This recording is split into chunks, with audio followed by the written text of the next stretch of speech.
social media is weird because like if aliens came down and like looked at us and like looked at what loads of humans were like glued to on their screens, it's literally just people like posting images of like themselves or like their friends just to like paint an image of themselves to try and like make themselves look better or cooler or whatever. But like this isn't like a new thing, like people have always kind of painted images of themselves, like it's not a new phenomenon, but it's just more like outright obvious that like it's just so like self-indulgent. And but like as a teenager, like you sort of sometimes succumb to it because like it's what everyone's doing, but then again you take a step back and you realise it's really, really weird.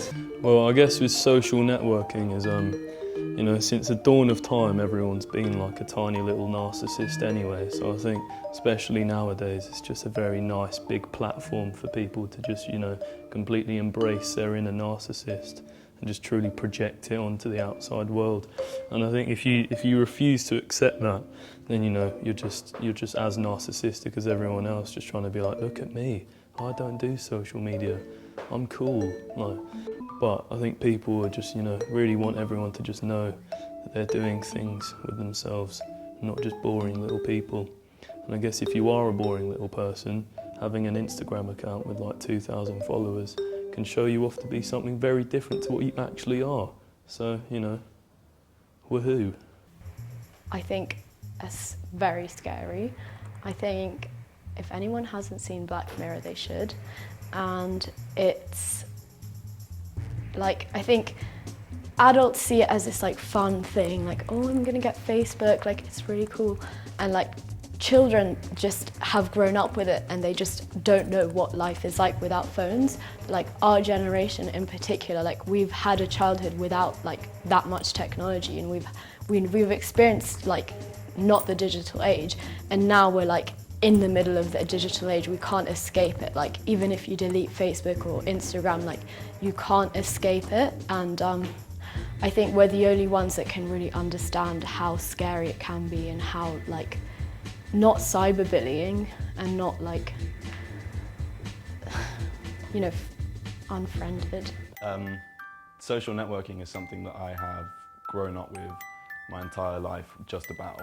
Something that comes very naturally to me and people I know, and yet I feel very separate from it. It's not something that I really involve myself in to a huge degree. I think that people use it as this platform to prove themselves, something that, you know, they'll be pushing this image, and I find it's completely obsolete because when you see them in real life, it's completely unrelated. The people who push this idea of them being interesting or beautiful or popular or rich, you find that completely opposite is true when you meet them in real life. And I think it's something that's really sad, but at the same time I think it's something that people can use to develop, so it's a bit of both.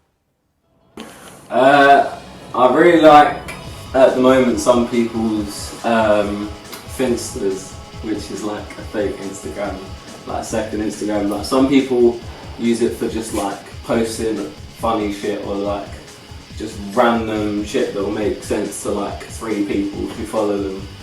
And some people will use it as like an alter ego, e.g. Afan has Affy Baby, which she shows herself being like the generic Instagram girl, being like oh yeah, going like Westfields or something, which is it's creative, but it you have to wonder when it stops being funny, when it starts being insane, which is when she's pouting in all her pictures and like showing off her nails. We have to question who like has Afan changed into Affy Baby now?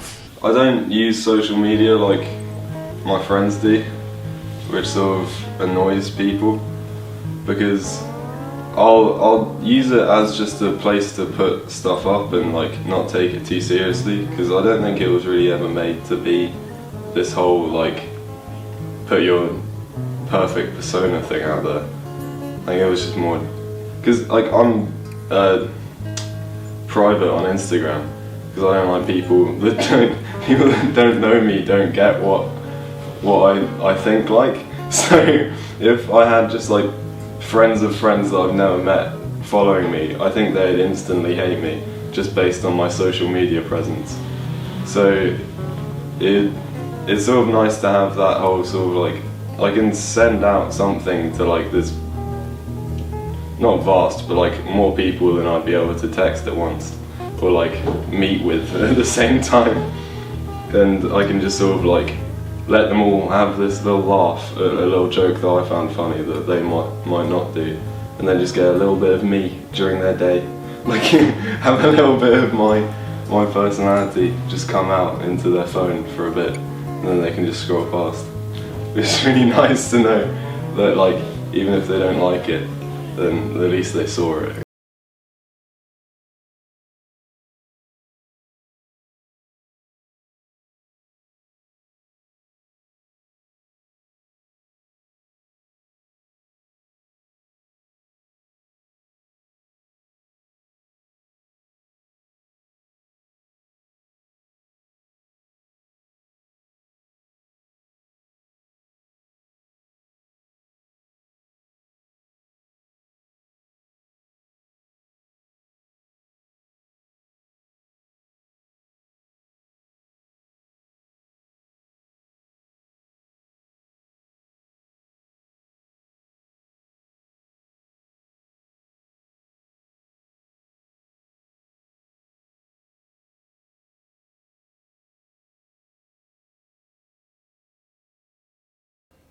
A lot more shallow.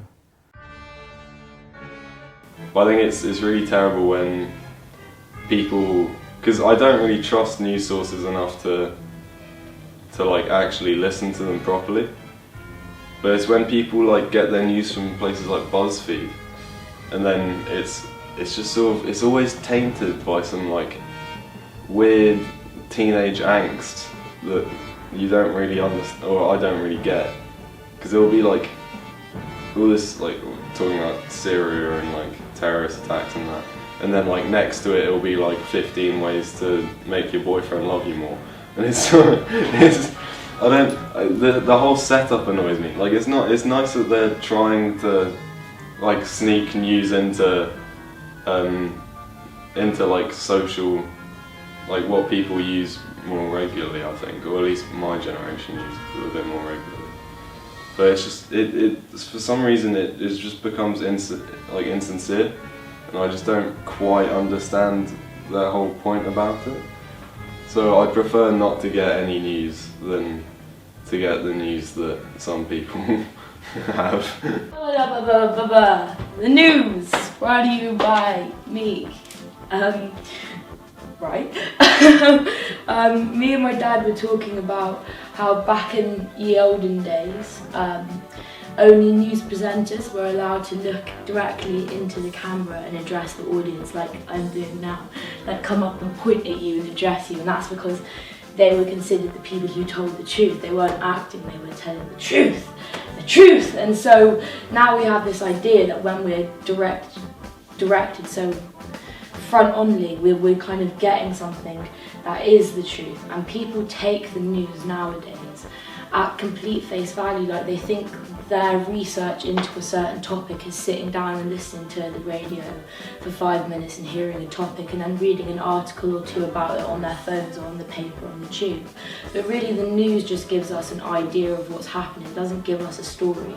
And I think what's important is if there's something that interests us, and lots of things should interest us in current affairs, that we should read about it and then research it, because the news doesn't do the research for us, because it's a very pigeonholed view on something. It demonstrates a view that it wants to and makes us believe what it wants to. It's a persuasive technique and it's biased to whoever's writing it. It's rarely honest, and I think it's important that we stop looking on social media and on these newspapers and the Daily Mail and even the news, like, and we just kind of really look into it ourselves and take a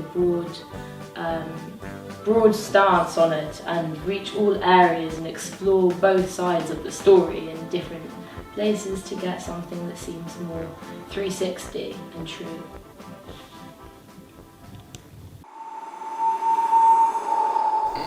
When I was 10, I think I was 10, I was coming home by myself from school, and I got home into my kitchen, and I was just like strutting in, like being a sassy 10-year-old I was, and I look over at my hamster, Hammy the hamster. It was called Dr. Brain, but it changed to Hammy over time, and it was just in the corner, and I stop there and I look at it, and it's there alive, like twitching like this, with its like intestine and its womb and different bits of its inner body falling out of its anus. And I was just there looking at like, holy shit, what the actual fuck. And so I like pick up my phone and I'm just like, Mum, there's something up with the hamster. And she was like, what is it? And I described it to her, and so we got home, we took it to the vet. We didn't know what to do with its dead body, so it got cremated on top of someone else's cat, and so now some random person has Hammy the hamster along with Tibble's ashes. I was talking to my mum the other day, and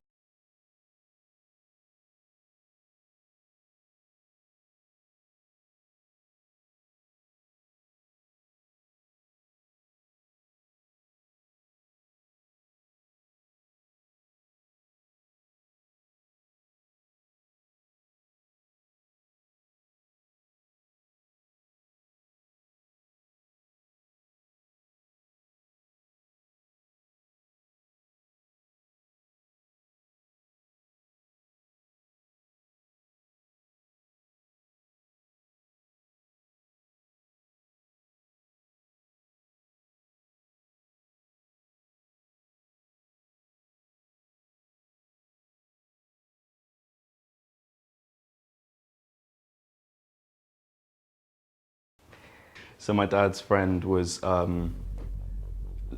looking after, she was house sitting for her friends and his family when they were away, and both of their guinea pigs died. I can't remember exactly how, but both of them ended up dying as she was there. So what she did, she bought some flowers, she put them in a box, left a note, and left it at that really. And she was driving out, she was kind of thinking about how the children are going to come home and find their dead guinea pigs and all these things that were going through her mind. And in that moment, as she was driving up the driveway, she ran over their cat.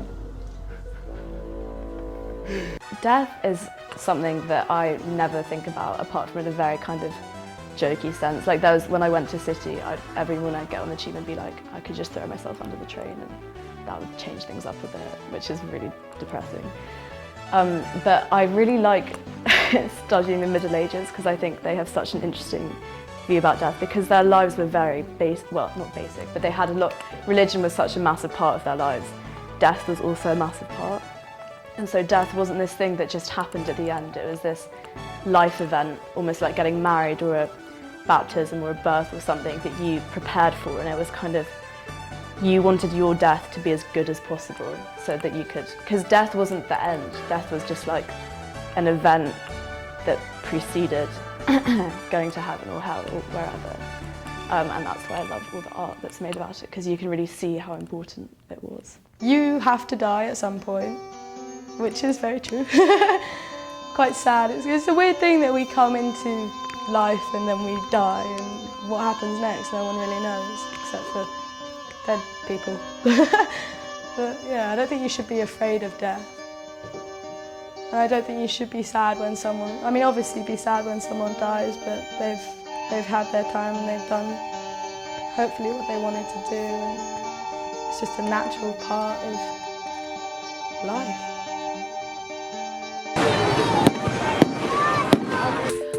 I think that the thing about drugs is the stigma connected to most drugs now.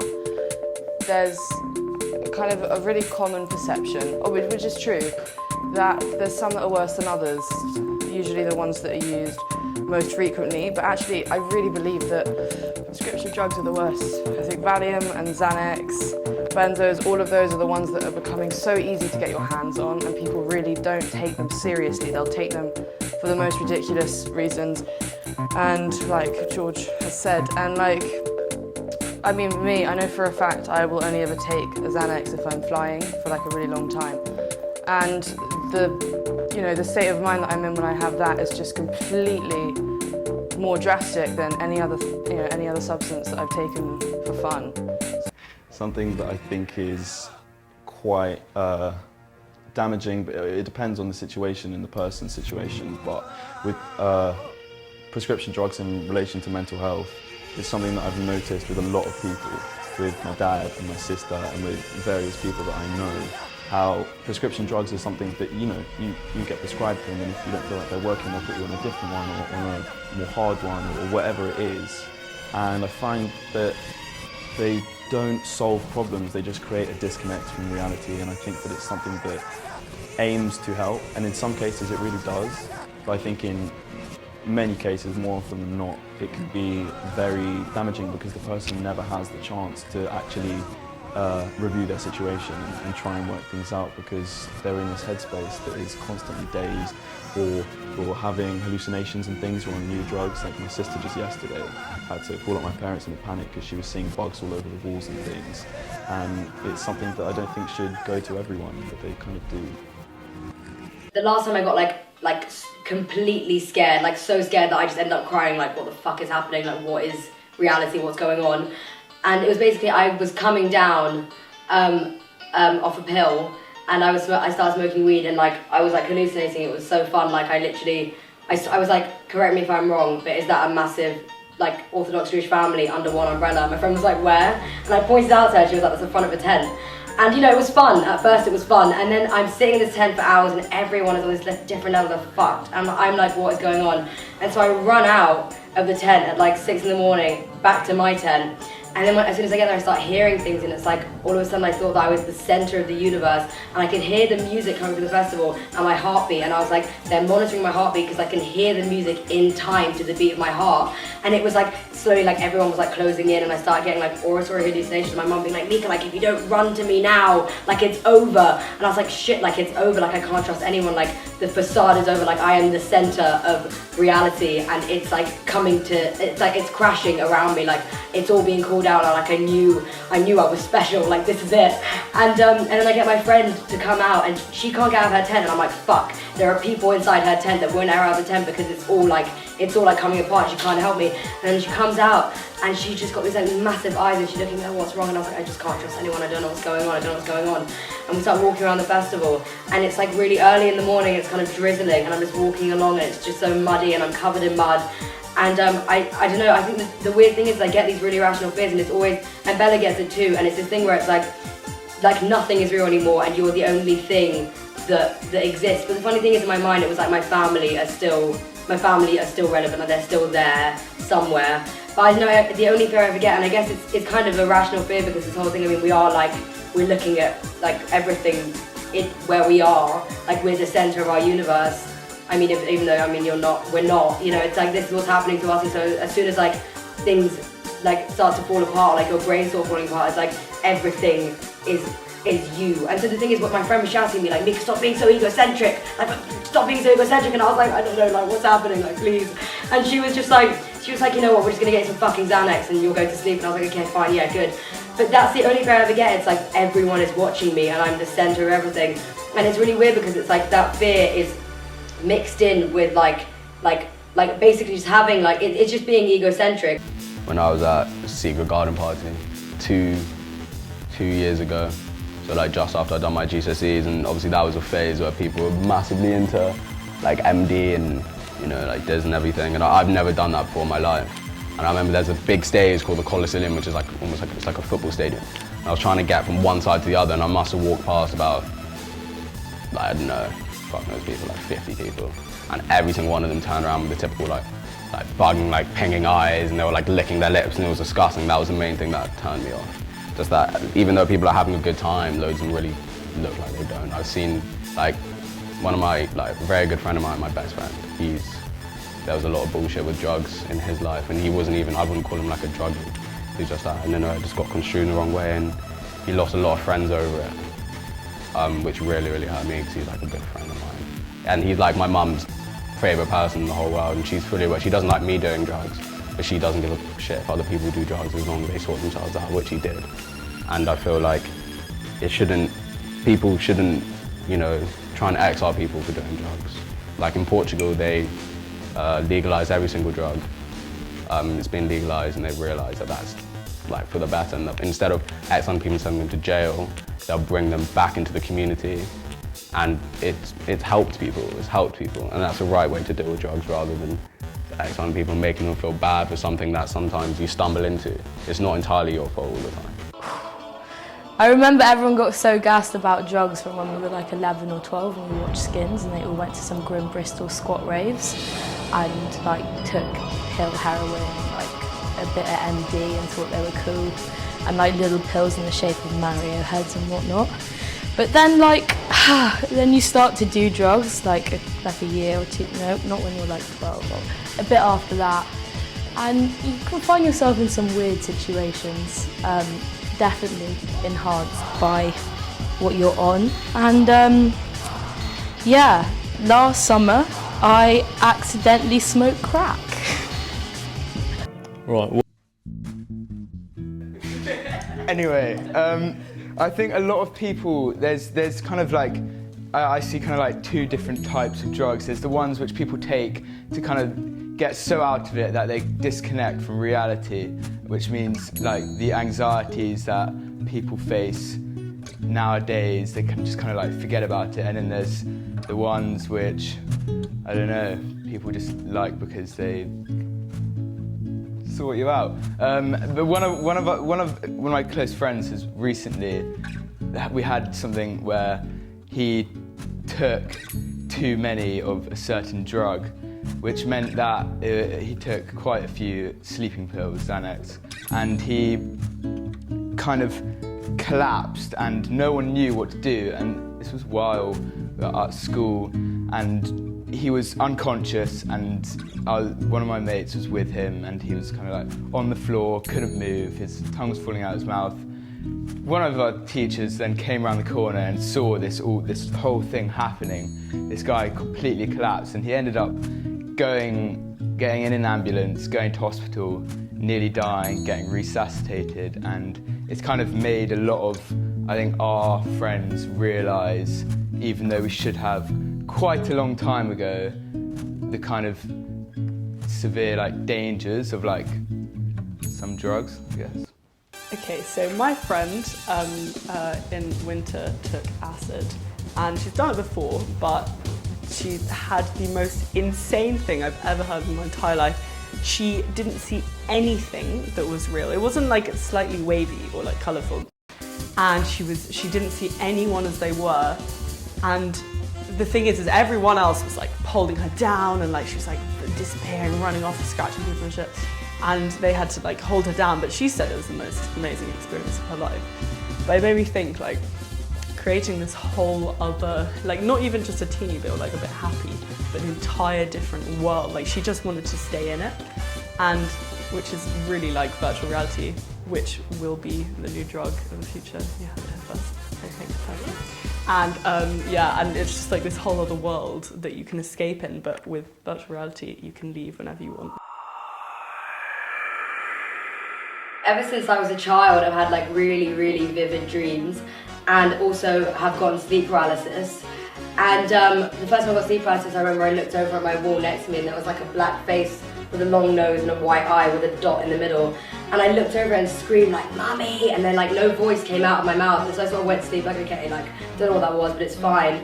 And then I think it was maybe a couple years ago, it started happening again. And at first it was like completely terrifying. Like I'd see like shadows above me, and like feel like I was being choked. And it was like what the hell's going on? But like slowly I was like, basically my friend's boyfriend used to get it really badly, and he went to a sleep therapist, and the sleep therapist basically taught him how to lucid dream. So he says like every night he'll sort of realise he's in a dream and be like, okay, I'm just gonna fly, and just start flying. And so one night I got it and I could feel it, and usually what happens is like I'll hear things sometimes like near my ears, and or just like feel things that are happening, and I'll be like, okay, I'm going into that state. And this is gonna sound absolutely crazy, but so one day I was going into it, and I was like, okay, I want to control this. So I felt myself like controlling my body, and I felt like, I mean, I'd heard of astral projection because that's what it felt like. I mean, I don't know what it was, but I sort of felt myself like come out and walk on my floor in my bedroom, but I knew that my body was lying down. And then the next thing I know, I was spinning around in a chair in my room really, really quickly. And then I looked at myself in the mirror and I was like, I want to fly. So I got I mean it was kind of like, you know, a projection of myself, but it felt so physical. It was the weirdest thing. I like melted through my window and sort of like flew down, because I live in flats, I like flew down to the ground, and then I started like flapping my arms and lifting up, and as that happened I sort of woke up and I was like, what the hell? And yeah, sleep paralysis, the thing is people tell me like, don't you want to ever go and like get therapy for it? But the thing is like, ever since I sort of like could start to like overcome it, it's become so fun. Like one time I heard like a weird sort of buzz in my ears, and I was like, I want to hear gospel music right now. And I started hearing a gospel choir like in my ears. And I mean, I don't know, I definitely wouldn't go to anyone to sort of get any help, because I don't know why it's happened. I guess like I've been like stressed in my childhood and in the past, but like it's literally the most fun thing, and I tell people about it and they're like, what the hell? And I'm like, well, it was really terrifying for like 2 years. And then it became amazing. They were like, wow, yeah. My ultimate dream as a person is to end up being this one guy that sits in the corner of the windmill every night. Because even though he's like, I doubt that he's made too much of his life, apart from like the weird stories he's told me about smuggling hash from Amsterdam to England in the 70s. He's just a really like interesting and funny person, and I just want people to experience me as that guy, like, or as I experience him, just because I'll just see him and be like, oh well, he's having fun no matter what. Like, he doesn't have anything dragging him down, at least on the surface level. I just want to have that sort of very mundane, basic life where I can just go to a pub and sit down and talk to some underage drinkers and have a little giggle with them. I'm an only child, and I've always wanted to like be around people, be surrounded by people. So my dreams when I was older was very much to just like get a very good group of people around me and have a good life and a good time with them. And that is still completely my dream, and I think I've accomplished that quite well. I've got an amazing group of friends and my family's great. But yeah, dreams, I don't know. I've got a lot of dreams for the future, like what I want to be and where I want to go. I want to travel everywhere. I want to go to France and, you know, have a house in the countryside with like big flowy drapes everywhere and like a comfy bed, and it would be great. Yeah. It's a lot, I don't know. You can have a lot of dreams in life. Hope to, you know, complete them all. Dreams.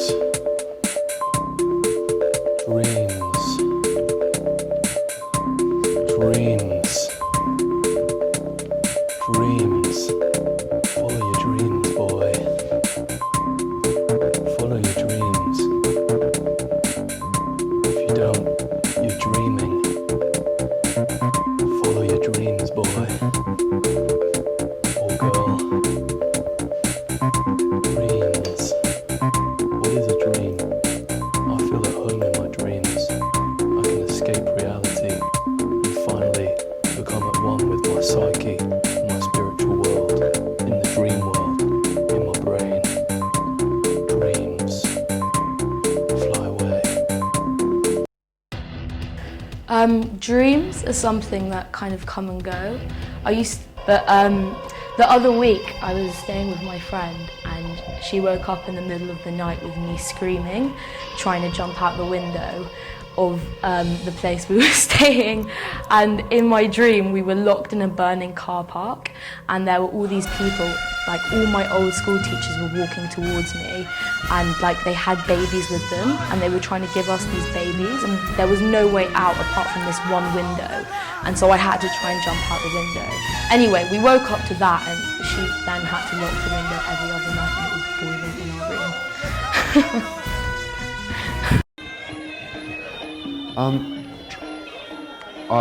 One of the first dreams that I remember was that I was in my flat and I was sort of running around the corridors, and I was with one of my best childhood friends whose name was Federico. I actually didn't like him, but I was sort of with him a lot.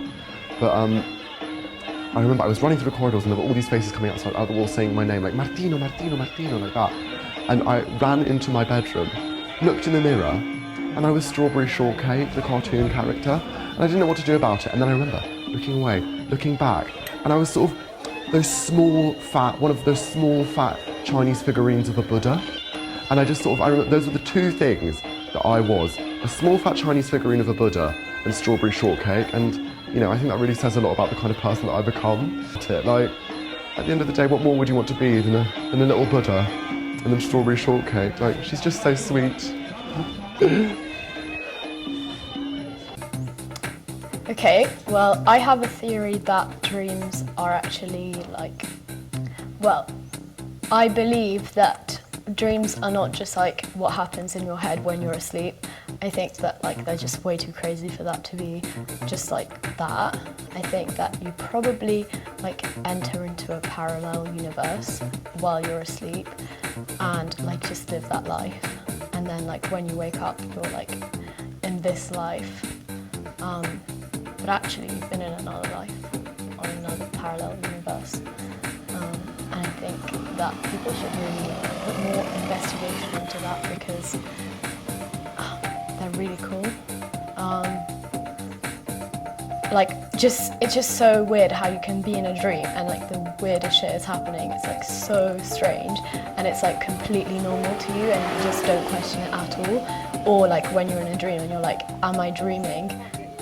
No, wait, I'm not. And then you like carry on with the dream, or like you know that you're in the dream and you carry on dreaming and you like control the dream, and that's just like crazy. Environment, I feel, is one of, when it comes to like society, there obviously I like to think that I care about all of that and like group into one thing, but environment is the thing that stands out to me the most because it's something that people so stupidly turn a blind eye to. Why do you turn a blind eye to things that are so obvious, like global warming, for example? People are in denial about that. Even if it's not what people think it is, even if it's not a man-made thing that people say it is, like it's so visible to see the effects it's had in life. Like not even in obscure places like in Brazil, in the Amazon rainforest, where like, what was it, like 3 football pitches worth of land get cut down every minute. Even you'll see it in London, in everyday life, you'll see it. And it's like the way that people try and turn a blind eye to it in the hope that it will just like kind of piss off and go away is definitely the wrong way to go about it. And I feel like it's so important, so important. And it's the thing that's going to be there for the rest of our lives, the rest of our children's lives, the rest of their children's lives.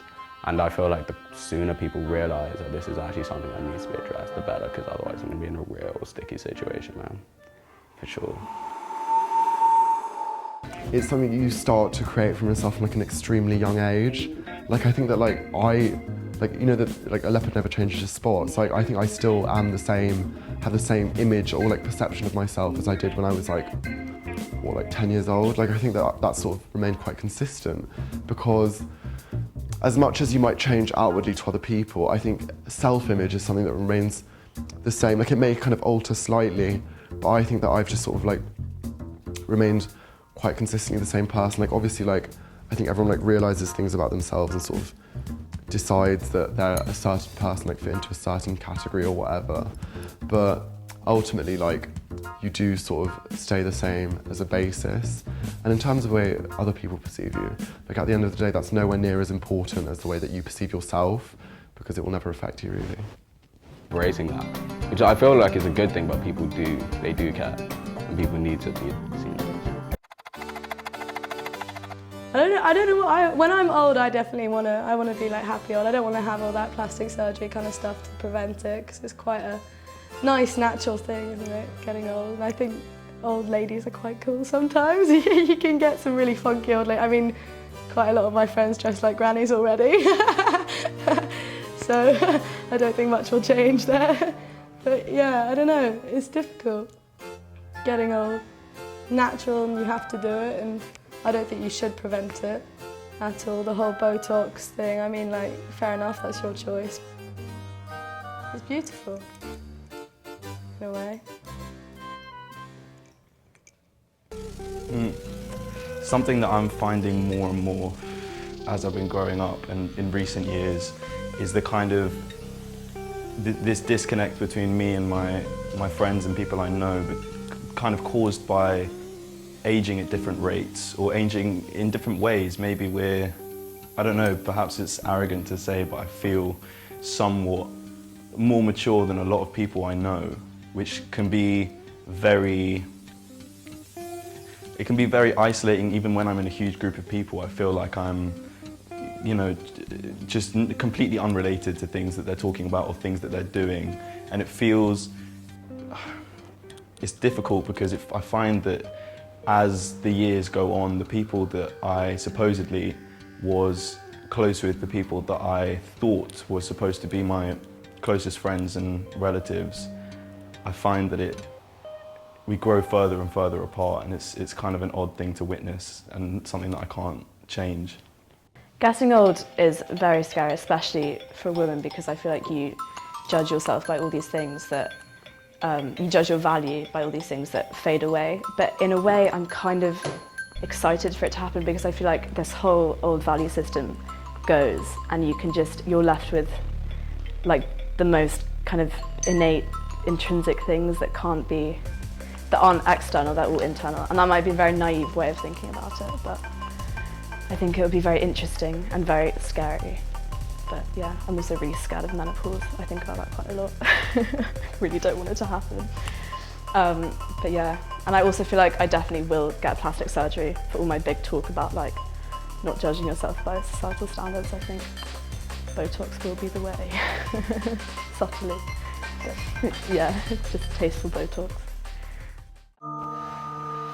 I feel like with growing old, it's kind of one of those things where it's, you know, constantly like thrust upon you because everyone is just growing old, I guess, at the same time, whether it's physically or like mentally or emotionally. And it's one of those that every single time I've thought about it, it's kind of growing old. It is a personal thing, but it's with other people. And at the same time, you like grow with the people that you kind of surround yourself with. And I think that has a lot to do with what makes you, I guess, as a person. And like your influences from other people, I guess that kind of all comes together as one. And I think this whole, you know, fascination with, you know, plastic surgery and all these like anti-aging things, and I don't really necessarily see the point in it because I think you kind of just have to, you know, let nature take its course. But I bet I'll regret saying that in like 20 years. I'll probably have like a bunch of plastic surgery, but I mean, I guess you don't know until it happens. So.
Okay, eating disorders. There are a lot of eating disorders now in this day and age. I don't know if it was the same before, if this is like a new modern thing with the whole social media side, but eating disorders are, I don't know, they're strange. Personally, I was bulimic for 3 years, three to 4 years, and the only person that fished me out of that was me at the end of the day, because you can have as much like help, like you can have counsellors and doctors telling you it's bad for you and telling you don't, like, you should eat and you should not throw up and all of that kind of thing, but at the end of the day you're the one who has to realise that you don't want to do that anymore, or that, I don't know, that you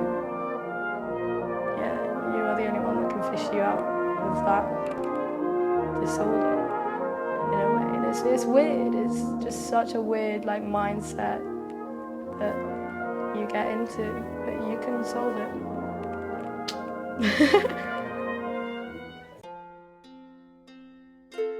So, I don't know that much about love, but from like the films and the TV shows, it seems really nice. I think like there's moments when I look at like my friends or like my family or my cat, and I'm like, oh, I love you. Like, you know, it's like, it's not, I mean, for me, that feeling of love isn't like constant. Like, I have a moment where I look at someone and I'm like, oh, I love you. And like, I'm not on drugs. Like, it's just like, I love them.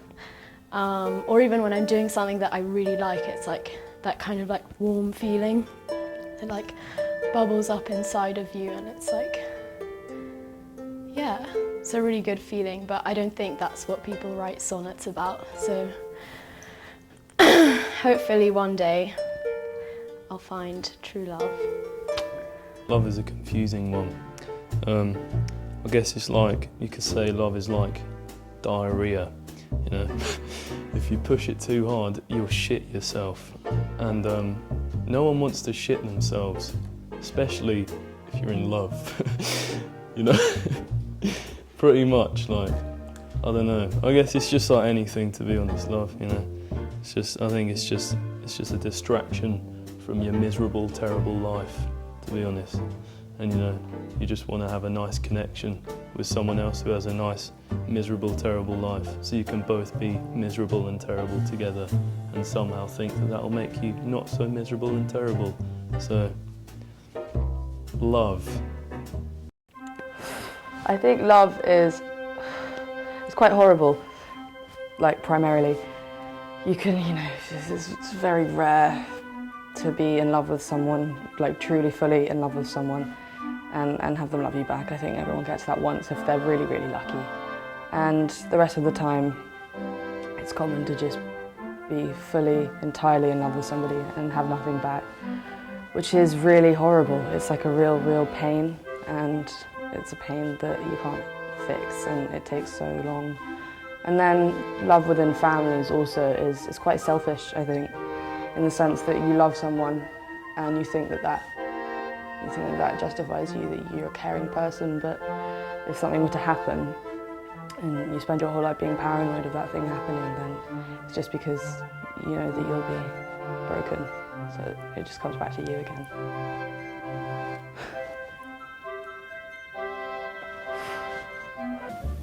Love is strange. I don't know. I haven't really experienced it before, but like you kind of see it every day with like little things which kind of like make you happy. Like, for example, on my way here, I was just looking out the window of the bus, just like thinking and seeing like a dog, like a little chihuahua, looking out. I think that's kind of love. Like looking out the window of a car, or like when two buses like pass and like they're the same route, the bus drivers always like have a little wave, and I think that's quite sweet. Like, you know, like you don't need like all these big like commitments for love. Like you can just like you could bear, you know, you could do well with just like the little things. I don't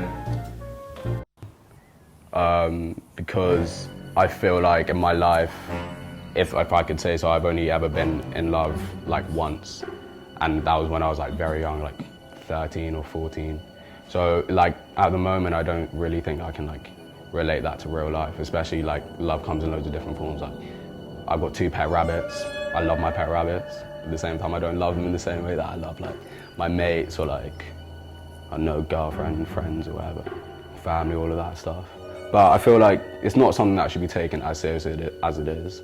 Like, people always think to themselves like, am I in love with this person? Can my love be like, you know, is it relatable, or is it as intense as I found it for another person? I feel like that's the wrong way to go about it. But at the same time, it's a feeling that you can't really change, you can't really affect at all. I mean, it kind of just creeps up on you. And when it happens, you kind of just got to leave it at that, I feel. So recently, Love Island has become quite a big thing in our age group, and in Love Island we see a lot of people saying I love you and things like that to their so-called partners, and I just kind of think that nowadays it's taken a tiny bit for granted in that sense, where people just kind of go out there and say it just because they think it will get a good reaction from the other person, even if it doesn't mean anything. And it kind of annoys me quite a lot. And I think there's quite a few different types of love. There's love with a singular person, let's say like you're, you know, someone you're coupled with. There's love to like a being, like a friend or an animal, like a dog. A lot of failures of this government and previous governments, I think, has been epitomised by what happened at Grenfell Tower. It just, like, there's just such a disregard for human life to literally cover a building in something which like would like engulf the whole building, killed everyone in it. And the news coverage was, I thought it was also sparse. It wasn't enough. Like, now people don't really care. Like, the government still hasn't installed sprinkler systems in buildings which have the same cladding. It's just like, what was going on? Because like, the government's there, they're supposed to be there to like protect us from injustices. I met my friend's boyfriend recently, and it was like a double date, but I wasn't actually with anyone. So it was more just me tagging along on their date. And we were talking to them about it, like about politics, and the guy was like, oh yeah, no, like, because he's a bit older, he was like, oh, I voted leave the EU, and like, if I was the age when I could have, I would have voted like UKIP and all that. And I was just sitting there really awkwardly, being like, looking at my friend like, how are you dating this guy? Or like what is going through your head? And eventually I brought up, I was like, oh, you surely have quite radically different views on this. Like, does that make any difference in your relationship? And she was just like, oh, I don't really know much about politics, so it's not like it really bothers me. And I was like, well, you should know, you're 17, 18, like, you should know enough to know that that's not a good person to like be hanging around with, or like, at least not to be dating compared to like your, because she wasn't the kind of person that is like, it wouldn't really be good for any of those people to be in charge. So it's like, you should know like the basics at least, to like know that at least what this person's talking about, and then you can make a decision on it. I think politics is definitely a bit of a red flag when it comes to relationships. It just sort of baffled me that it wasn't for other people. A good friend of mine once, like, I don't know if he got it from somewhere else, but he's quite a smart guy, so I trust that it came straight from him. But he said that politicians and like governments that are in power at the time, it's not really them making anything better, it's just them cleaning up the mess left before them. And I feel like that, especially in the Monday that we're living now, that I just voted in my first election, and I realised that like when you are involved, like as I was, you realise that like none of them really know what the fuck they're doing, if I'm honest. They're kind of just trying to like desperately figure out the best way to appease the masses, which I guess is like the only way you can really go about it, because they're never going to please everybody. But at the same time, they just get it so wrong, and they're not very subtle at all. They don't try and please people that need to be helped. I guess they please people that are easiest to please. It's not very good at all. To be honest, politicians. When I came to the sixth form, it wasn't that I became more political, but it was like I sort of started to listen to how people were trying to justify themselves, because like Camden is known for being this sort of liberal, feminist school, and 90% of the year is middle class, and so you know they basically just call themselves liberals. And so one day I was like, you know, I want to kind of listen to what they have to say, and started realising that people say these things, like they sort of make these aphorisms, like, oh, all positive discrimination is good discrimination, or like all positive discrimination is good. And I was like, okay, but why? And then you realise that it's like I don't know, like wafer thin comments that people are making. As soon as you like get like underneath them, it's like they've got nothing. It's like this surface level politics. And so I sort of started like, I don't know what I'd call myself. I'd say that I don't know anything about like the parties. I mean, I know like to the extent, I mean, I know who the leaders are. So I sort of started looking into like, you know, like just basically questioning other people's political views. And I'm realising that like this whole thing with like this liberal bubble means that no one in Camden is ever challenged, and no one ever really, I mean, I just say that no one can ever go to a conservative and try and talk them out of how they think, because it's literally like they will surround themselves with parrots and they'll talk to them, and it's basically just like they'll say something and they'll be like, oh yeah, and then nothing's ever challenged and their views never develop, and so it's just these statements that they make, and then as soon as you challenge them, they're like, oh shit, like, well, I haven't thought this far ahead, and then they sort of make you feel bad for asking them the questions. I mean, obviously the political situation at the moment is completely fucked up, but it kind of, I mean, more so than usual, that it kind of always is. But I also think, especially in our kind of demographic, like young people in London, there's kind of element of echo chamber that goes on, especially with social media. You have your Facebook feed, and a lot of people get a lot of their information about current affairs and also form their opinions based off what they see on social media. And so it's just all these people kind of reinforcing each other's views that can be quite superficial and based on like a bit of a herd mentality. So I think when someone has a different view for lots of different kind of complex reasons, it can be very easily shouted down by all these people who feel like their particular view has been confirmed by everyone else around them, which I think is a bit harmful because you don't get very much variety in people's political views, and it's important to have well-rounded view of that. Right now, I think politics is very important because, like, as it is always, it just affects everything ever like that we do. And now I feel like politics has kind of just like neglected us with like the current climate of politics. I feel like we're just in a perpetuating circle of just like shitness, especially in this country where everything's just going to go to shit, and like we can't do anything about it because like there are mechanisms in place which, like, if there's a vote that happens, like Brexit, like it happens, do you know what I mean? So, and for us young people who didn't get a vote, like, it's just so shit because we have no say, and like in like 5 years time we're going to be like, this country's going to be shit, like, yeah, a lot of shit. Okay, so I had an argument with my mum about religion because she hates it so much. Like, she blames a lot, like sexism, which is fair, like religion causes a lot of shit.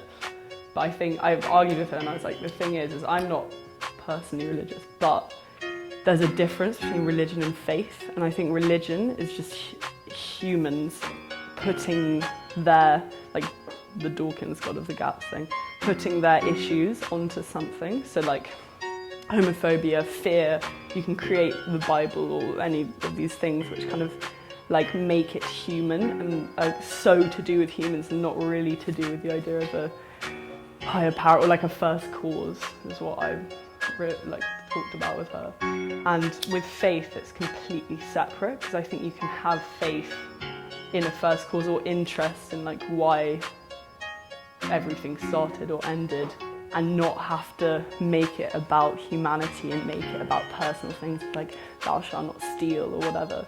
Like, it's completely separate, I think. And yeah, religion is just humans putting their issues and their happiness and sadness and emotions and pressing it upon the idea of a god. And I come from an incredibly religious family, because my grandma is Nigerian and my other grandma and the other side of my family is Jamaican, both quite religious countries. When I was young, I used to go to church every single Sunday, kind of forced you, but then kind of like, when you're younger, you realise it brings out, it makes you feel like quite fulfilled, you feel kind of good, but as you grow up and you realise like how much it's kind of affected the world in a bad way, you definitely lose that. So I reckon at the age of like 16, I completely dropped religion out of my life. And the only time I go now is when I'm forced to, on Christmas Day. If I open any presents, I gotta go and like go to church and shit. But like, apart from that, I've realised that it's caused us too much conflict and no one's ever gonna get along over it, I don't feel. And there's so many like flaws and you get like shit, and nowadays like Islamophobia, that wasn't a thing, like probably when this was like, when the first take of this was being filmed 25 years ago, Islamophobia wouldn't have been an issue that it is today. And you know, the way it's like kind of ruined people's lives, 100% ruins people's lives and that their future relatives' lives. It's something that definitely is like a cause of concern we need to talk about more, I feel. Religion. With religion, I think the nicest idea or like the best idea about religion is pretty much all of them. It is just this sense of, you know, community and belonging to something and believing in something else. And I think at times you kind of really need that, you know, thinking that there has to be an external, you know, force or presence that's kind of connecting everyone in some way. And it's like, if you think about, you know, kind of like the arguments for it and, you know, the whole thing with like, I guess fine-tuning and how we've been given reason and knowledge and stuff to understand the world and explore it, and our just, I guess, kind of natural like questioning, I think it really is, of just what's around us. And I think we have that definitely for a reason. But I'm not sure how much. I used to always say that I believed in the idea of karma, but I don't know how bad things can happen to good people and make good choices. I find that kind of hard to believe. So with religion, I find myself, I'm not actually that religious. I'm maybe. My grandma was babysitting me when I was a kid, and when my parents got back, she said she went and got me baptised, but I'm not sure how true that is. And she also says she can't remember now, so I may have been baptised, but I may have not. So up in there, I'll maybe find out at the gates of heaven and hell. But I don't know if I believe in God. Maybe there's something there. I kind of hope there is, because it would be a bit sad if it were just an accident. I guess a lot of people, there were accidents, like when you're talking about their parents and whatnot. Maybe we are like an accidental child of God. I don't like that phrase, child of God. I'm a very sacrilegious person. Like my belt, it says Jesus loves you, and I'm like wearing this little top and I feel a bit inappropriate. I also wear lots of things, and I threw up in church on Christmas Eve when I was really drunk on midnight mass.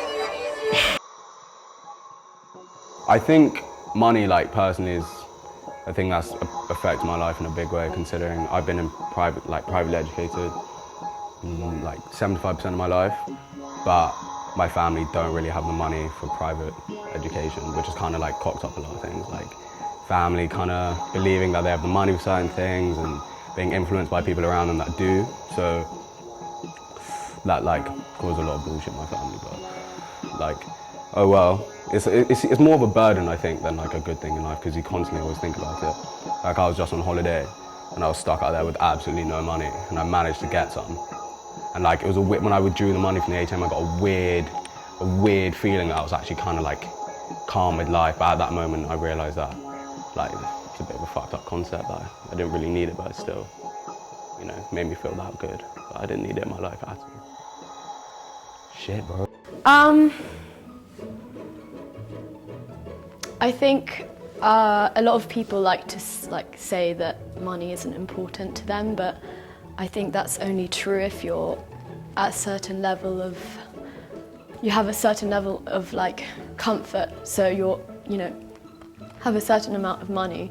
Money is important. It's like empowerment. It's like potential to do things. It gives you like leverage. Like it's kind of, yeah, it's a good thing to have, because within our society, which is kind of driven by money, but then again, like all things, too much and too little can become detrimental. So I think, yeah, too little money and too much money, it takes over your life and you're just like always thinking about it. So like, go middle class. The other day, I had a lengthy discussion turned argument with my brother and my mum, who I said to them, I was like, oh, I need money for summer. And they were like, oh, you should get a job. I was like, yeah, I'll get a job, like a little 9-to-5 desk job, but I don't want to do that in the future. And they took that super insultingly, considering my mum works in a typical 9-to-5 desk job.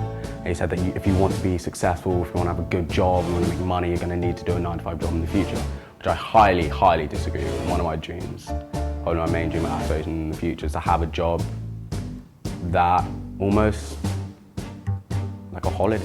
I can chill, do what I want, and like, you know, dabble in and out. It might be, and everyone says that's like, you know, quite a far-fetched dream, but I don't agree with that at all. I feel like you can do that if you want to, if you like find something where you can make yourself your own boss, choose what you do, as long as you're, you know, putting out something which people will be interested in and you're fully 100% committed and interested in, then you don't need a 9-to-5 job at all. That's my one dream and aspiration. Okay. Money. Okay, money. I'm really, really bad with money, like so bad with money. It was my birthday the other day and I got so much money for it and it's already gone like down the drain. I literally had to spend like all my money to get here today. I had to rumble around my room to get 50p's and 20p's and put them all together, and I was in the train station and I missed my train because I was counting all my money, and there was this fit guy that I was also talking to in WHS. But guilty. I feel like people who don't, like, they'll say, I don't know, I'll probably sound really materialistic, but like, people will say they don't care about money. Like, everyone cares about money in some respect, because money, like, you do need money for like stuff that you want to do, like whether it's like you save it up, like you say, like, even if you don't have a lot of money and you want to save up to do something, you're still consciously like caring about money to like be able to do what you want to do. It doesn't matter if it's like not expensive. You are investing time and effort into like saving money up to like do what you want to do. And like I feel like but some people are like too obsessive over money. Like some people will, like, their whole life is like actively showing other people like, I've got this like X amount of money to like show to the world, look, like this is what you want to be like. And I think that's not great. Like, it's good having goals that involve like you going out there and like buying or like saving up to do whatever you want, but like when you're trying to show other people what you're doing because of your money that you have, then like, that's probably not the best. So my parents were going to me, they're like, Joel, we're going to all these European countries we need to sit down and talk to you about. You might encounter some racist things whilst you're there. And the fact that at the age of 18, it's now 2017, and we're still having to talk about that stuff. And like, my parents have to warn me before I go to certain countries because I might, encounter racist people. It's something that really scares me. And like, my one biggest fear in life is that one day, obviously I don't reckon it's gonna happen, but one day the world is gonna revert back to like the racist days where, no real races mixed or got along. And I feel like, I don't know, for people that can relate to being racially abused, it's a feeling of like, it really does hit you. It's unlike anything else, like any other insult. If somebody calls you racist, it's just because they generally think of you as lower because of like whatever race or skin color you have. And that mindset is something I can never really understand. Like, I don't understand how you can hate somebody for something they had no control over whatsoever and doesn't actually change them as a person. Like, I'm black. People sometimes act me like, oh my God, Joe, you act so black, but I don't know what the fuck that means. Like, I just act like how I normally act. And I feel like even that, people don't mean it in a super insulting way, but it still comes across that way, and it shouldn't be a thing at all, man. Well, terrorism is a very current threat at the moment, and everyone's terrified of it. But it's such a strange thing if you think about it, like the idea of terrorism, like there are so many root problems. And the thing is like people, I don't know, like I walked past this, like, it was a mosque and there was just graffiti everywhere, like fucking like go back to your country and all this shit. And it's just like, there are so many root problems. It's not like I don't know, you have to, when people just shout, like when somebody, if I were to go to a Ku Klux Klan terrorist and be like why, they're not gonna be like, oh shit, yeah, I'm wrong, sorry, I'll just change my views, like what am I doing? You have to like take it from the bottom. You have to be like, okay, why are you thinking that? And then slowly change it. You can't just like shout at someone until they're like, oh God, yeah, sorry, speak a bit louder and I'll completely get what you're saying. It's like, no, you have to come from the bottom and like grow upwards, which is harder said than done, to be honest. Racism pisses me the fuck off. I know that's like a standard thing to say because, like, obviously you shouldn't hate against someone from what they were born into, like the race that they are, how they look, the colour of their skin, or even like when you get into religion stuff, like Islamophobia also pisses me off. But it's just weird that today, like, it suddenly seems as if last summer every boy in the world watched This Is England for the first time and was like, oh man, that's fucking cool, let's shave our heads, get some skinny acid wash jeans, wear Doc Martens suspenders, walk around like this. And it's like, yeah, okay, you may look kind of fit, some of you, but you look like a racist. You look like oh, why would you want to dress up as a skinhead? That pisses me the fuck off. It sends the wrong message. Like, being racist is just so not okay. Like, my mum's Indian and she grew up in like the north of England, and people were just fucking sadistic. Like, the shit they did to her and her sisters and her family, the stuff they said, like, it just makes you feel ill. Why do people have to suffer this? Like, what is the fucking point? Grow a pair and just get to know someone. If they're a cunt, fair. Just get to know people. Don't be racist. Like, what is the point? Racism is a weird one because it stems from intolerance, and intolerance is a thing because people haven't been educated like to accept other people. So maybe if the government introduced better education, like better like schemes to help kids at a young age realise that like we're all like the same, we're all humans, we have more similarities than differences. Then I think when they grow up they'll understand that we're all like the same, we're all just, you know, people living in the world, just trying to get by, minding their own business. But, yeah, it's not funny, like we kind of treat it as a joke because it's just so like typical. But like as soon as like my mum married my dad in Malaysia. My dad, they flew back here to London because that's where my dad lived, and literally like the first, like when my mum stepped on this soil, like English soil, like a group of teenagers, with like drunk teenagers or something, tried to mug her or like racial slurs, and she's got like quite dark complexion, so she was just like treated like shit basically at the terminal or whatever, or at like the station. And then my dad like picked her up, and like my mum's hated this country ever since, which is bad because like, you know, this country's not all bad, but first impressions do mean a lot, I guess. Well, I guess with family is you're all kind of just as fucked up as each other. And I think you're the only people who could truly understand how fucked up you all are all together. So I think, you know, it's very important to have your family with you, because I think they're the only people who ever truly understand your feelings and emotions. Because I don't think anyone else can ever get inside your brain. Whereas your family, you will share the same kind of thoughts and feelings, because, you know, you are just basically just fractions, you know, of your parents, your grandparents, and you all kind of become the same person. And, you know, no matter how much you can hate someone in your family, you know, I don't think, it's not a hate like you could have for anyone else, to be honest. It's not like a hate you could have, you know, Theresa May, or for a friend that's, you know, snaked you. I think it's like a different kind of hate you can have, but it's kind of like it's a nice deep love at the same time, because, you know, you'd never want to leave that family member, because they're the only person that truly understands you. So stick close to your family. Family. I'm from a tiny family. It's me and my mum and my dad, and it's great, but it's kind of boring sometimes. Like, hi, mum and dad. Like, where are my siblings? No.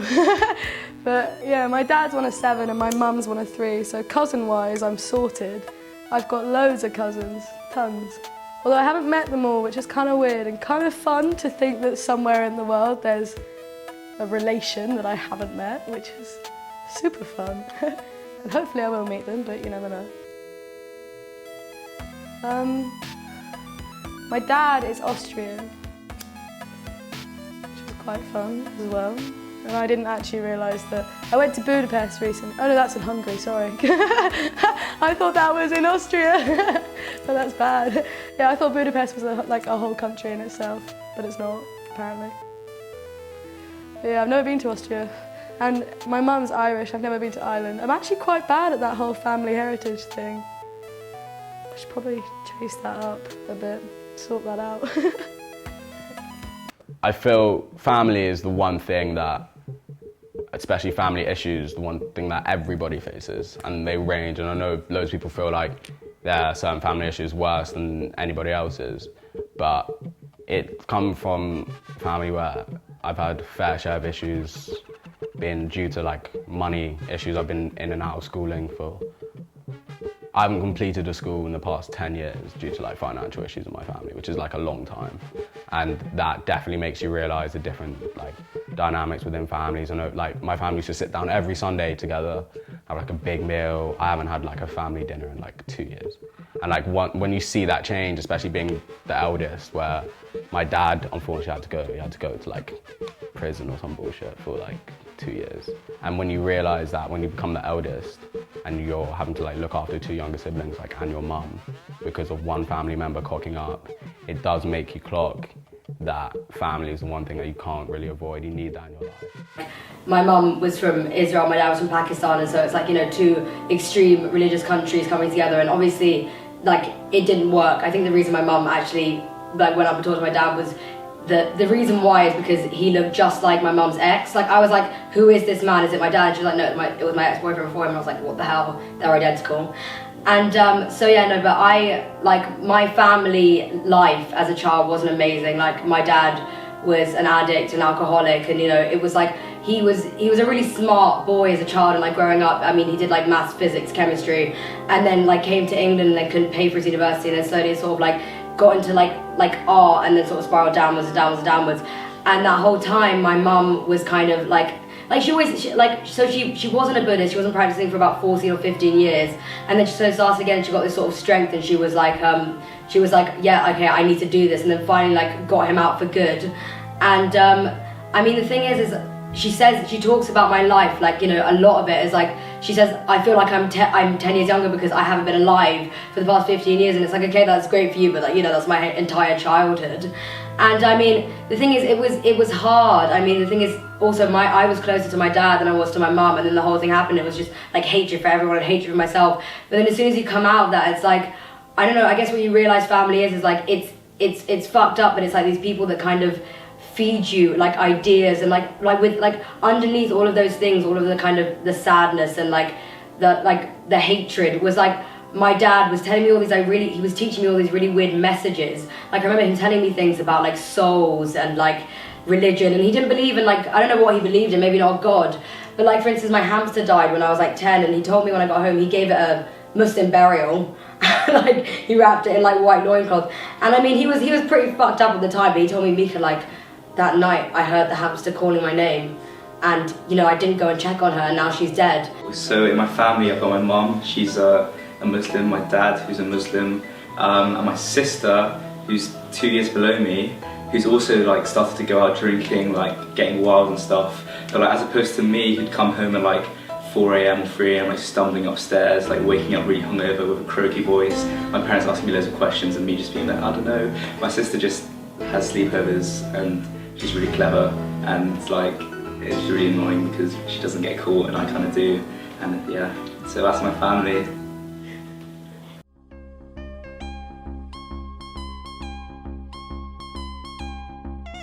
I hate people that focus so much on their own image based on what other people like tell them is good and like trendy. Like for example, like people on Instagram who'll like post stuff like rate what I'm wearing, and then they'll get all like comments and shit like being like, oh yeah, this is good fit, man, it's a good fit, and then that gives them some sort of like self-worth based on what other people are thinking of them.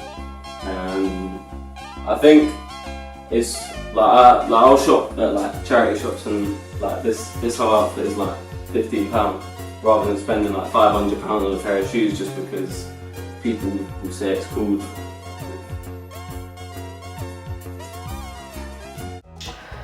I don't think I've ever hated anything or anyone that directly affects me. I think I hate Donald Trump. I mean, I know I hate Donald Trump, but that I've never had to really be confronted with him.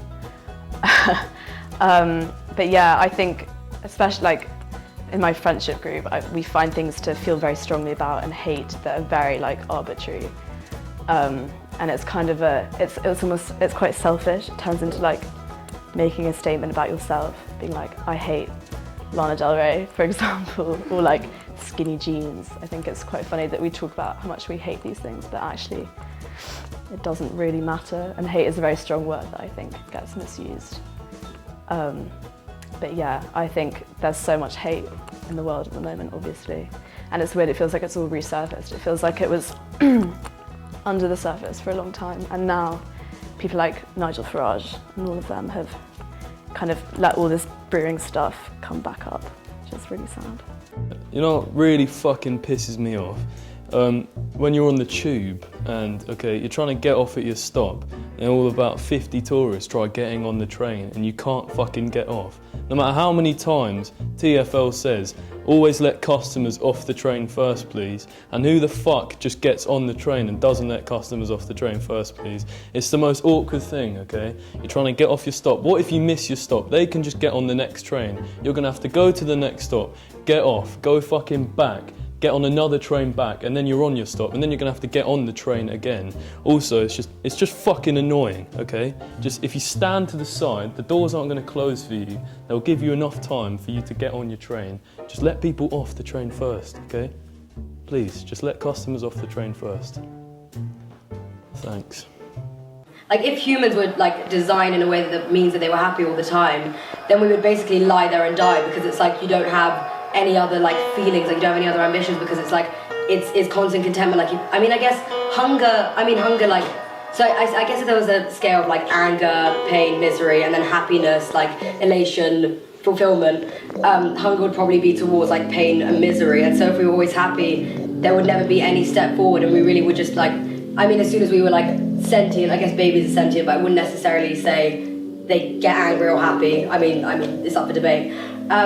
So if we didn't have anger and hate, then there would be no drive and there'd be no conflict, and there'd be no, there'd be no movement basically. I feel like everything would be static if there wasn't any sort of division, which is basically what hate is, I suppose. It's like total opposition to this person in front of you saying something or doing something that you hate, because you're separated from whatever they're doing, and so you could sort of look at it and say like, I hate you, I hate this. And so I don't know, I think hate is essential for development. Hate's a word that people kind of throw around a lot, and it's kind of quite hard to think of like what it actually means, I think. Like how can you describe like such a strong emotion? Like I can't think of whether like I've ever like actually hated anyone. Like if someone does you wrong, then of course you can hate. I think it's, you can only hate someone you love, because it's that same sort of extremity of emotion and that same sort of intensity that you can only really get from love or hate. Yeah, so I think that like to use hate in relation to, for example, like if someone says like, oh, I hate, I don't know, like Colonel Gaddafi, let's take that as an example. Like I think that, I don't know if I'd use that word to describe it, because he's just like, you don't know him and you can't feel that sort of strength of emotion for him, even though you may feel like the acts he's done are horrendous. You've never like loved him, so you can't really hate him. Oh, I hate TfL. TfL, they cancelled my Oyster card the other day, just for no reason. I'd never jump trains, but I had to bypass not having an Oyster card for 5 days. What else do I hate? I find it really funny, but I hate when you get the kids on the leashes, like with the parent, like in like say like Highbury. In Highbury you'll get that a lot. Like I was leaving my friend's house at like 9 in the morning, like Sunday morning, and there were like loads of like families out, and I saw like 3 kids on leashes. It was a good moment, but I hate it. I'm pretty sure I might have been one of those kids. But what else do I hate? I'm trying to think. I don't know. I don't hate a lot. I'm all full of love, man. I used to hate butter, or I still kind of do, but it was a whole thing where I'd hate it so much that if someone offered me toast at their house and then I just sort of sat down and let them make it as the host of the house, and they put butter on it and brought it to me, I'd just refuse to eat it. And it put me in so many awkward situations that I eventually decided to force myself to like butter. Well, like, kind of therapy where someone hates clowns and they just show them pictures of clowns just constantly until they start to lose their fear of it. I sort of just every time I had anything, I'd just put more butter on each time. And it just started off like really small amounts, and then now if I really feel like I want to, I can have quite a bit of butter on a piece of toast. Come from a family that's very, very big on their music. Like my dad, for all his flaws, the one non-flaw that he does have is that he's like a walking Shazam. He'll know every single song, what label it was released on, what year it was released on, and that's something that I feel like I've taken from him, and it's probably the single best thing in my life. Because I feel like it changes people for the better, gets you through tough situations. It helps how you can like express yourself through it. As cliche as that phrase is, you can express yourself through it. I don't make my own music, but I feel like if I did, I'd be able to express my feelings through whether it be good music or not, to be honest. But I just feel like it's something that you can't really escape. I don't get people that say they don't listen to music or don't take their headphones anywhere. I swear to God, if I leave my house and I'll be like halfway on my journey wherever I'm going and I forget my headphones, I'm gonna have to go straight back. It's essential, it's like a part of my everyday life. And you need that in your life to get you through certain situations like that everyday life, man. It's the best thing.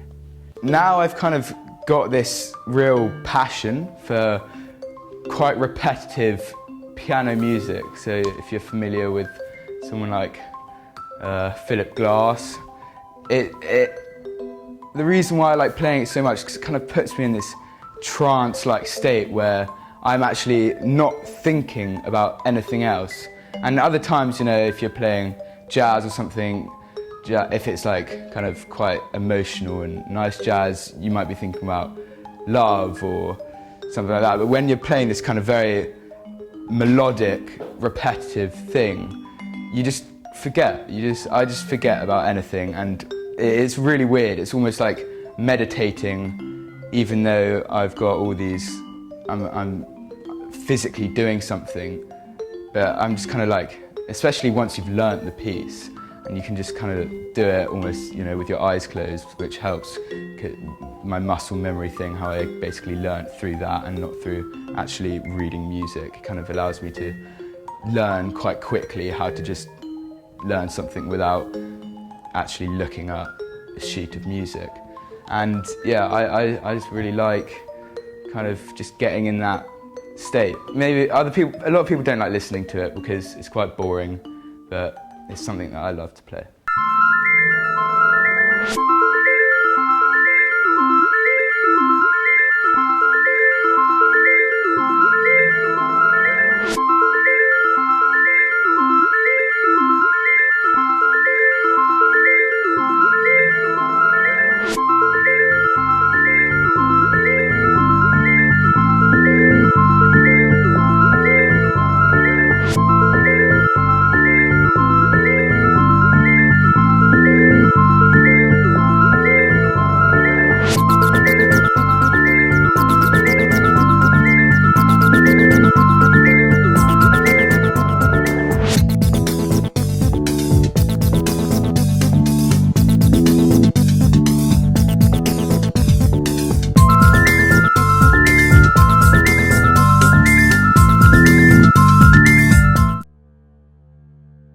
Sex is one of those things that, like, when you're younger and there's like a sex scene in a film, you like shield your eyes and you're like, ee-hee-hee, ooh-hoo, and then you get older and you see a sex scene and you're just like, they look shit in bed or they look good.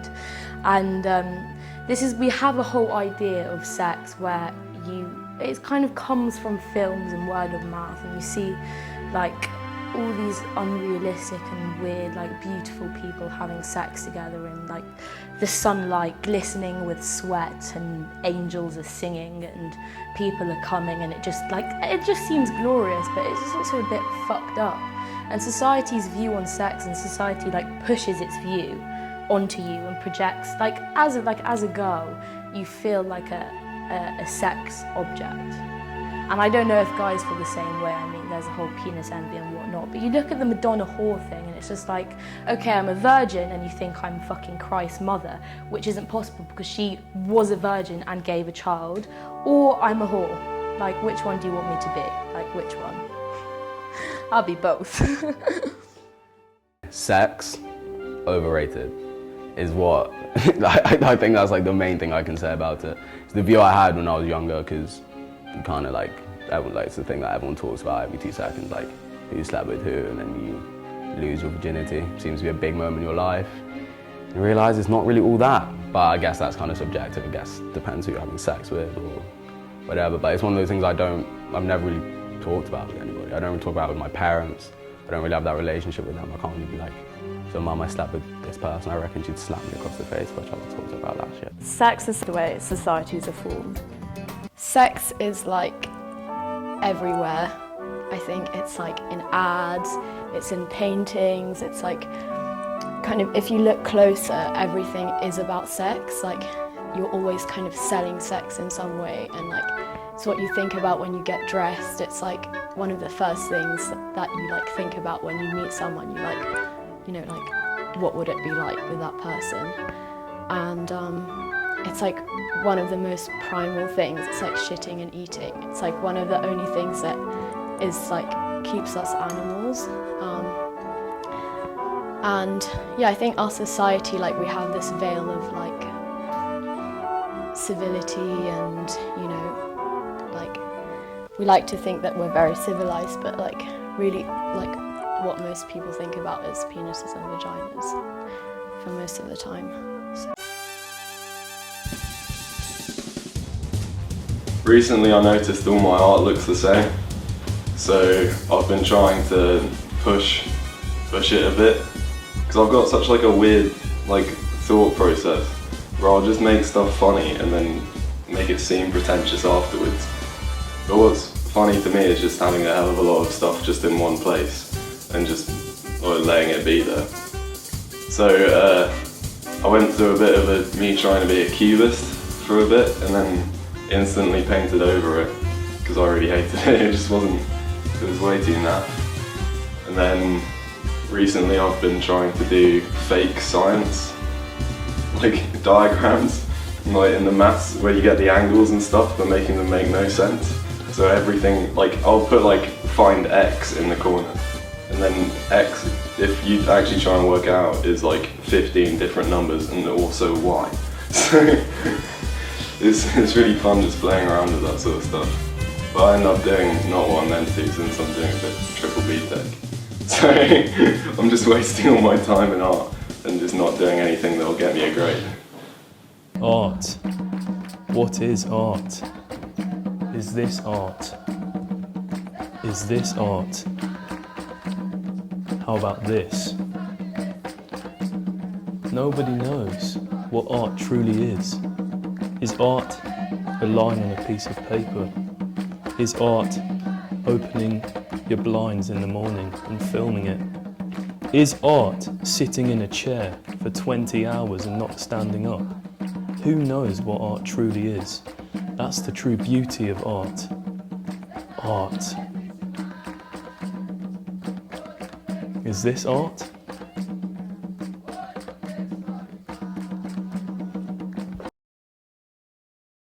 Okay, well, yeah, with sexism, a lot of it's ingrained in you and you don't really realise, like, so I've met quite a few people who are like, oh, it doesn't exist in this country. It's like, well, why don't you get married in a white dress and get your father to give you away to your husband, and all the things which people kind of take for granted and are so romanticised. It's like, oh, I want a beautiful white dress. And it's like, actually, when you think about it, that's not very right. But they also forget that this is like a bubble. And if you go to Saudi Arabia, you see women who aren't allowed to ride bikes and things like that, and then you realise, and people are like, oh yeah, no, that's true. But like, it's not a problem here. And it's like, well, actually, it's all connected. Like, it's not as if it's okay here, so you can just leave it over there. Like, you still have to acknowledge it. And then with that, change comes from everywhere. It can. I mean, it has to come from within the place, but it can also come from other places as well. And I think people really need to remember that. My main interest and my kind of passion would be film, and I find when people talk about films that I kind of don't consider to be, like, you know, things people will talk about how Fast and Furious is their favourite film or something, and I consider it a personal attack. But that's something I should work on, because I think that is also there's definitely an element of snobbery there, something that, you know, even if Fast and Furious is your favourite film, and I consider it to be shit, who am I to say that it can't be your favourite film? I mean, people might sit and cry at the Three Stooges. I don't know, maybe that's something that really touches them. So, I mean, if it has that effect on you and you find it to be something that you can kind of escape to, then it's not for me to say that it's shit, really. So we were like thinking of like the deadly sins and what would happen if you actually ended up going to hell, and if you were a really gluttonous person. If you've seen that episode of The Simpsons, I think it's like season 6, maybe episode 6, because they're quite like 666 punny like that, where Homer, Ned is Satan and Homer is like pinned to this chair, and there's a machine that just pushes rows and rows and rows of donuts into his mouth because that's his favourite food and his really gluttonous lifestyle.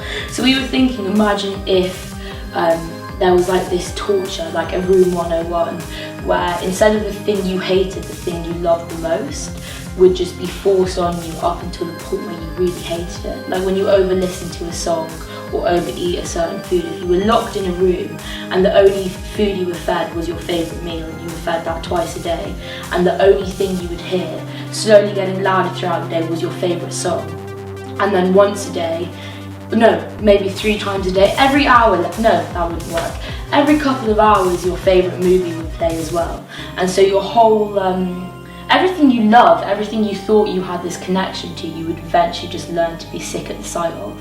And it's this idea, like, if you were to go to hell for vanity, I thought what would be really clever if the devil strapped you to a chair and you could only look at a mirror, and your thoughts were played really loud around your head and you could only hear your own voice and only look at yourself in the mirror until you went absolutely batshit crazy. Satan has the voice of Saturn, but you would just have the voice of yourself, and that would be even worse if that was the only voice you could hear forever. I mean, some people love the sound of their own voice, but you know, not after eternity.